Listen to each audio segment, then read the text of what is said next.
High friend welcome back to my channel आमी Ruby और आज के होच्छे तुम्हार जून मासेर 14 तारीख और आमी आमार ब्लगटा स्टार्ट करछि। एखन बाजे 12:30 आमी 12:30 থেকে মানে দুপুর 12:30 বাজে আমি আমার ব্লগটা স্টার্ট করছি। আজ স্পেশাল ডে, আজ হচ্ছে রবিবার। তা স্পেশাল ডেতে সবারই তো মনে হয় যে একটু মাংস টাংস খাই।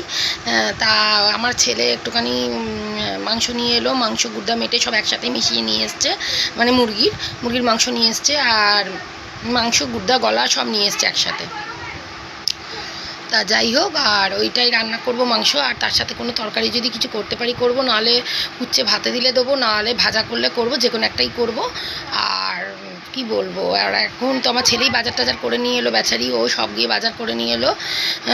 আলু, তারপরে আদা রসুন, তারপরে পেঁয়াজ ঘরে আছে, কাঁচা লঙ্কা, তাই জন্য সব নিয়ে এলো। তারপর সর্ষের তেল সব কিনে নিয়ে এলো। আর কালকের কেনা রুটি ছিল আমাদের, আমি কিনে রাত্রে মানে কেনা রুটি আনে আমার হাজব্যান্ড রাত্রেবেলা, কিন্তু আমি রাত্রেবেলা অনেক সময় খাই না, সেই রুটিটা থেকে যায়, আর ওই রুটিটা পরের দিনই সকালবেলা জলখাবার হিসেবে খেয়ে নিই। তা ওই রুটিটাই রয়েছে, ওই রুটিটা আমরা আলু চচ্চড়ি দিয়ে আমার মেয়ে আর আমি খাবো, আর আমার ছেলে জ্যাম দিয়ে বলছে ওই রুটি দিয়ে খাবে। তো যাই হোক, ও ছেলে আসবে এক্ষুনি, আর ওকে শুকনো লঙ্কাটা একদম শেষ হয়ে গেছিলো বলে ওকে বললাম নিয়ে একটু শুকনো লঙ্কা কিনে। তা বললো না মা যাচ্ছি এক্ষুনি নিয়ে আসছি। তা নিয়ে আসবে, তা আমি কি রান্না বান্না করবো সেটাই আপনাদেরকে আমি দেখাবো। অনেকটা দেরি হয়ে গেছে, কি করা যাবে, আর এমনিতেই সবারই রোববার একটু ঘুম থেকে উঠতে দেরি হয়, আর কি করা যাবে। চলুন, ফাঁকা করে দিয়েছে, এখানে টেবিল ছিল সেটা তো আপনারা জানেন, এখানে টেবিল ছিল, তা এখানটা ফাঁকা করে দিয়েছে।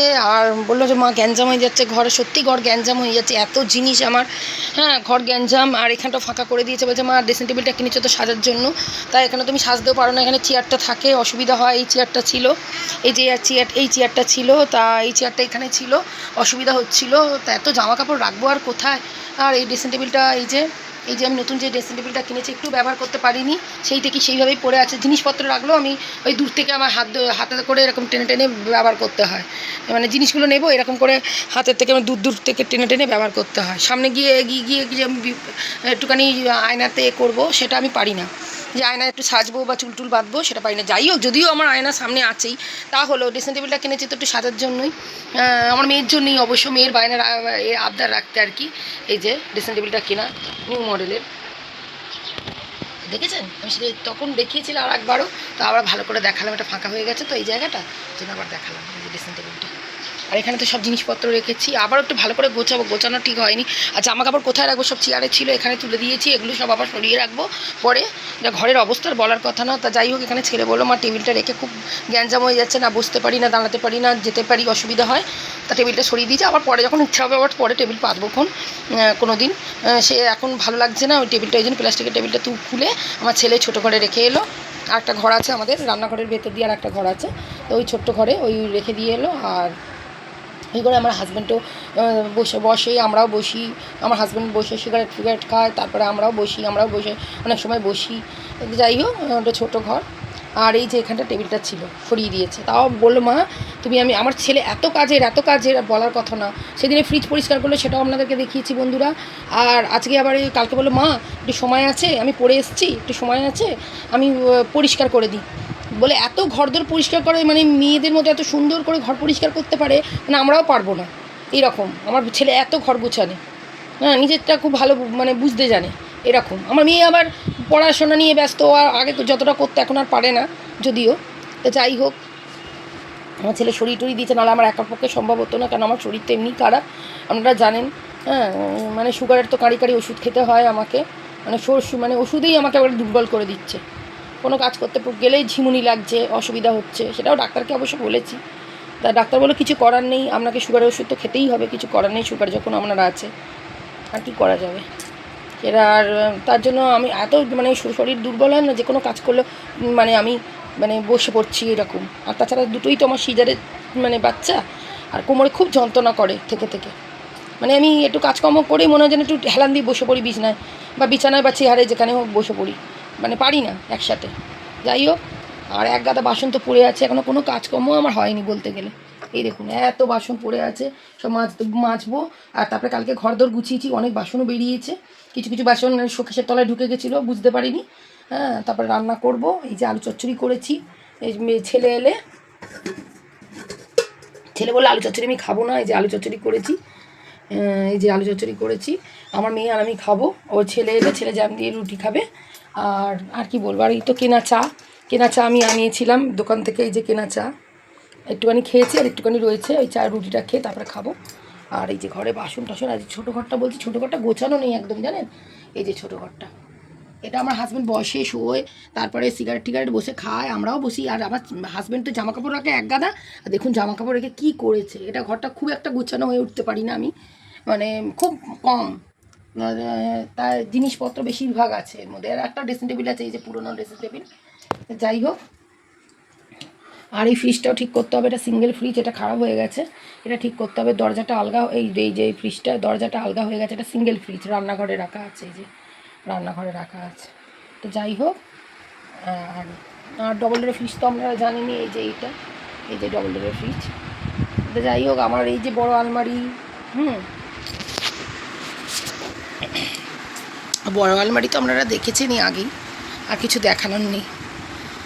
যাই হোক, আর এই যে ঘরটা একটু তবু ফাঁকা ফাঁকা লাগছে। আর এইখানে যে বলবেন আপনারা হয়তো যে জুতো রেখেছো কেন, এখানে জুতো রেখেছি বৃষ্টির কারণে, বৃষ্টি বাইরে রাখি, কিন্তু বৃষ্টি এত জোরে মানে হলে না পুরো জুতো ফুতো ভিজে যায়, এই কারণে এখানে জুতো তুলে দিয়েছি। তাই আমার মেয়ে ক্যাক করছে, আমার মেয়ে বলছে মা আগে এই জুতোগুলো সরাবে। হ্যাঁ, বাজে লাগে না, খাটের তলার কোথায় জায়গা বলুন, জায়গাও নেই সেরকম। এই যে ঘর ধরে একটু চা খাচ্ছিলাম, গ্লাসটা এখানেই রয়ে গেছে, এই যে। আর এই বাজার এনেছে, এই যে আমার ছেলে বাজার এনে বিছানায় রেখে দিয়ে চলে গেছে, এটা নিরামিষই বাজার যদিও, এঁটো কাটা নয়। এই যে আলু এনেছে, তারপরে এই যে রসুন এনেছে, তারপরে কাঁচা লঙ্কা এনেছে, এই যে কাঁচা লঙ্কা, হ্যাঁ, তারপরে আদা এনেছে, এই যে আদা, এই আলু এনেছে, এই যে সব এই এনেছে বাজার। আর সর্ষের তেল এনেছে, দেখা গেল এই যে সর্ষের তেল আছে, এই যে সর্ষের তেল এনেছে। আর এই যে আমার হাজব্যান্ড থাকলে হাজব্যান্ডই জানেন বাজার টাজার, এই যে সর্ষের তেল একটু রয়েছে, এই যে। আর এই যে সর্ষের তেল এনেছে, এই যে। তা আমার হাজব্যান্ড থাকলে হাজব্যান্ডই বাজার করে, কিন্তু হাজব্যান্ড তো কাজে গেছে, ওদের কোনো ছুটি ছাটা নেই। আগে একটা দিন কামাই করে ফেলেছিল বলে শনিবারে ছুটি থাকে, শনিবারেও তাও কাজে গেছিলো, আর আজকে তো শনিবারেও কাজে গেছিলো, আর আজকে তো রবিবার, আজকেও ছুটি থাকে না, কাজে গেছে। তা যাই হোক, আমার মেয়েরও আজকে ফট করে পড়াটা জানেন কামাই হয়ে গেছে, কেন একটু দেরি হয়ে গেছে ঘুম থেকে উঠতে, দেখে যে 9:15, যাওয়ার কথা ছিল 8টায়, বেরোনোর কথা ছিল ওর দমদমে সেই, আর পড়াটা কামাই হয়ে গেল, তো যেতে পারলো না। তো যাই হোক, আবার মেয়ের নাচের ক্লাস আছে বিকেলবেলা, তো কাজকর্মগুলো সেরে নিই, চলুন। কেটেছি, এই দেখুন নেনুয়া দিয়ে আলু দিয়ে, বলেছিলাম না নেনুয়া দোকান 1.5খানা রেখে দিয়েছিলাম, এই যে নেনুয়া দিয়ে আলু দিয়ে তরকারি করব একটা। আর এই যে শাক ভাজবো, এটা কী শাক তা জানি না, তা এনেছিল শাক, সেদিনকে 1 ভেজেছি, আর 1 আজকে পড়েছিল, খারাপ হয়ে যাচ্ছিলো, তাড়াতাড়ি করে শাকটা আমি বের করে নিয়ে ফ্রিজ থেকে কাটলাম। আর এই যে উচ্ছে ভাজবো, আর আলু দিয়ে আলু মানে আলু পেঁয়াজ এগুলো সব মাংসতে দেবো, সব করবো। আর আমার মা এসছে, এই যে আমার মা এসছে, এক্ষুনি এলো, হাই বলো, হাই হাই। আর ওই রান্নাবান্না করবো, ভাত হয়ে গেছে, এই দেখুন হাঁড়ি বসানো, ভাত হয়ে গেছে, সেটাও আপনাদেরকে দেখাবো আমি খুলে পরে। যাই হোক, আর রান্নাবান্না করবো, আর মাংসও ধোয়া হয়ে গেছে, এতে থালায় চাপা মাংস ধোয়া হয়ে গেছে, চলুন পরে কথা বলছি। আর এই যে উচ্ছে ভাজা, আর এই যে এটা শাক ভাজা, আর এই যে এটা তোমার আজকে অনেকগুলো রান্না করেছি বন্ধুরা। এই যে এটা হচ্ছে নেনুয়া দিয়ে আলু দিয়ে সর্ষে দিয়ে তরকারি, আর এই যে মাংস, এক্ষুনি করলাম, নাবিয়েই আপনাদের দেখাচ্ছি, এই যে মাংসর লুক, ব্যাস এই রান্না হয়েছে এই লাঞ্চের। আর আমরা তাহলে খাওয়া দাওয়া করে নিই, আবার পরে কথা বলছি।